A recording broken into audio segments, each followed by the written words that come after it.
eternos agradecimentos por tudo que fez pelo futebol, né, por todas as portas abertas que deixou para todos nós que viemos depois. Vida longa ao rei, parabéns. C'est incontestable, Pelé est le numéro 1 du football, le roi. Cela peut peut-être vous sembler étrange, mais chaque minute de cette vidéo vous aidera à comprendre nos propos. Le numéro 1.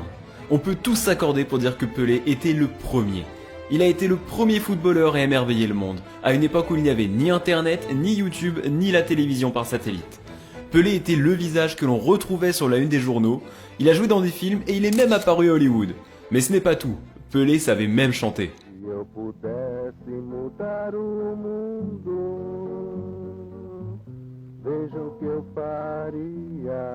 Pelé a été le premier footballeur à transcender le jeu. Il était connu dans le monde entier et il a utilisé sa renommée pour élever les footballeurs au rang de célébrité. Il est le moule sur lequel tous les footballeurs modernes ont été façonnés. Et nous n'avons pas encore parlé de la magie dont il était doté sur un terrain de football. Pelé était un attaquant qui récupérait le ballon. Il avait l'instinct du buteur, il était athlétique comme Cristiano Ronaldo. Il avait également la technique des joueurs les plus élégants de l'histoire. Il n'avait pas la baguette d'un magicien. Il était le magicien. Le jeune Edson Arantes do Nascimento aimait le football depuis qu'il était gamin, même si sa mère a tout fait pour l'interdire de jouer. Son père était amoureux du ballon rond, mais de terribles blessures ont mis fin à sa carrière. À cause de ce rêve brisé, la famille a connu la pauvreté. Alors, Pelé jouait pieds nus avec des ballons faits de chaussettes remplies de papier journal, attachés ensemble par des ficelles. C'était son côté créatif. Edson, son prénom, s'inspirait du célèbre inventeur Thomas Alva Edison. L'amour de Pelé pour le football était accompagné d'un talent inné et d'une volonté de prouver qu'il avait raison et que les autres avaient tort. À 15 ans, il jouait déjà à Santos, et avant même d'avoir 17 ans, il évoluait avec la sélection brésilienne.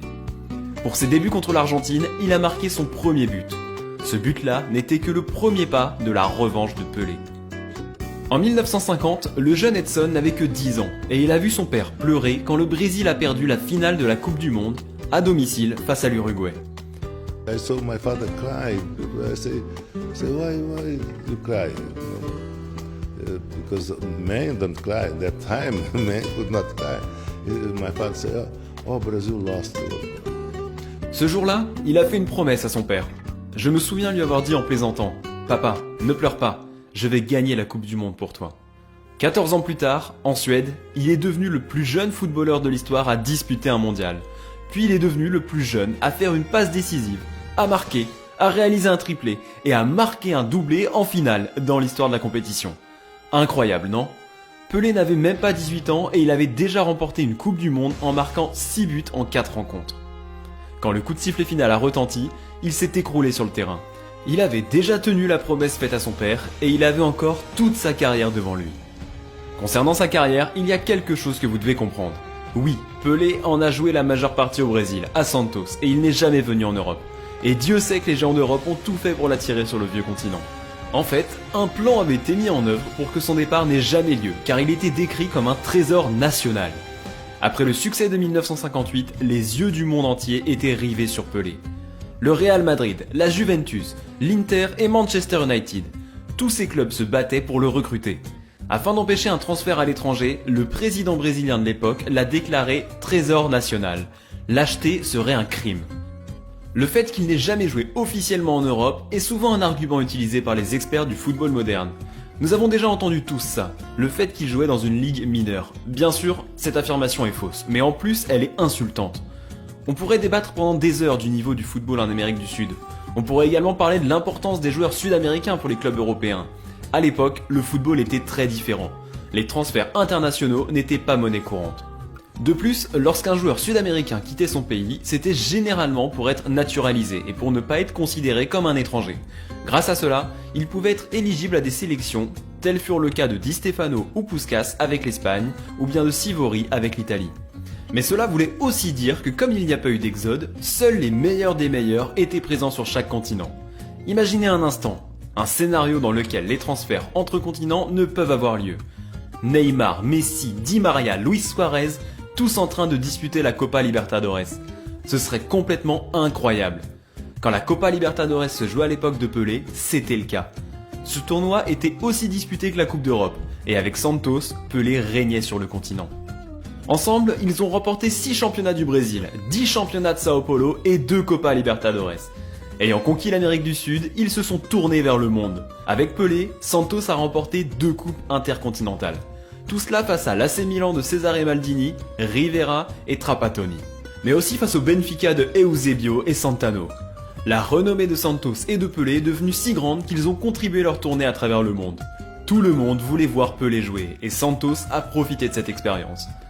En 1959, l'équipe brésilienne a joué 99 rencontres en Amérique centrale et du Sud, puis elle s'est déplacée en Bulgarie, en Belgique, aux Pays-Bas, en Italie, en Allemagne, en Suisse, en Espagne. Ils ont joué partout. Dans son autobiographie, Pelé écrit les mots suivants. « Nous étions sollicités. Les hommes en costume étaient très désireux d'encaisser l'argent. » En 1962, le cirque de Santos s'est rendu jusqu'en Angleterre, le pays du ballon rond. Là-bas, Pelé a fait son show dans des stades à guichets fermés. À l'époque, le correspondant du Guardian Eric Todd a parfaitement résumé l'admiration suscitée par Pelé. Quand on considère le nombre de superlatifs gaspillés sur certains attaquants de ce pays, en trouver de nouveaux pour décrire Pelé devient plus évident. Un jour, face à Sheffield Wednesday, le milieu adverse Tommy Craig a passé les 10 dernières minutes à poursuivre Pelé sur le terrain. Il n'essayait pas de lui prendre le ballon, mais son maillot. J'ai dit à l'arbitre de me donner le signal quand il allait s'apprêter à siffler pour que je puisse me tenir à côté de ce grand homme. Quand le coup de sifflet final a retenti, j'ai attrapé Pelé par la taille jusqu'à ce qu'il se sépare de son maillot. D'autres joueurs cherchaient désespérément à obtenir un souvenir. À ce moment-là, l'échange des maillots était loin d'être une habitude. Pelé s'est imposé comme une star internationale, comme un héros qui a transcendé le sport. Un homme pour qui les gens étaient prêts à payer. Dans ce tour du monde de Pelé et de Santos, il y a une histoire atypique. Le jour où ils ont mis fin à une guerre. Quand Pelé est venu jouer un match amical contre l'équipe nationale, le Nigeria était en pleine guerre civile. Les deux camps ont convenu d'un cessez-le-feu pour que les Nigérians puissent célébrer la venue du roi du football. Avec le Brésil, son Altesse n'a pas remporté 2, mais 3 Coupes du Monde. Il l'a d'abord remporté en 1958, alors qu'il était adolescent. En 1962, il était présent mais n'a pas beaucoup joué à cause d'une blessure. En 1970, au Mexique, ce serait sa dernière danse. Ce serait l'adieu parfait pour Pelé et les Brésiliens joueraient le meilleur football de l'histoire. Ce serait également un moment décisif pour l'histoire du football, car la Coupe du Monde 1970 au Mexique serait la première à être diffusée dans le monde entier et en couleur. Enfin, le monde entier pourrait voir Pelé en action. Après avoir tout gagné, après avoir marqué plus de 1000 buts, Pelé a pris sa retraite. Mais pas pour longtemps. Comme on l'a dit, c'était un pionnier. Il a donc été la première superstar à évoluer aux États-Unis. C'est Henry Kissinger, l'ancien secrétaire d'État, qui l'a convaincu de sortir de sa retraite et de signer avec le New York Cosmos. Pelé a été un élément fondamental pour donner du crédit au football en Amérique du Nord. Et l'histoire résume parfaitement la légende. Pelé a été un ambassadeur du jeu, un personnage qui s'asseyait à la table des papes, des secrétaires d'État et des rois. Il était ami avec Nelson Mandela et la reine Elisabeth l'a fait chevalier, bien qu'il n'ait aucune origine britannique. Toutefois, son plus grand titre est peut-être le plus simple. Venant d'un pays qui produit légende sur légende, Pelé sera pour toujours le meilleur Brésilien de l'histoire du football. Et à chaque fois que vous voyez un record battu par Cristiano Ronaldo ou Messi, ou bien l'avenir par Haaland ou Mbappé, souvenez-vous que ce record a d'abord été établi par Pelé. Pour terminer, nous allons laisser le roi s'exprimer, car comme l'a dit Cristiano Ronaldo, quand Pelé parle, le monde écoute. That is the player now. They didn't love the team, they didn't love the game today, they love the money because they go to the Real Madrid or go to Santos or go to Arsenal or go to Manchester. They are presented, they say, I love Manchester. Tomorrow he go to Madrid, they say, I love Madrid, I love Madrid. They love it who pay a little bit more. That is danger for the football.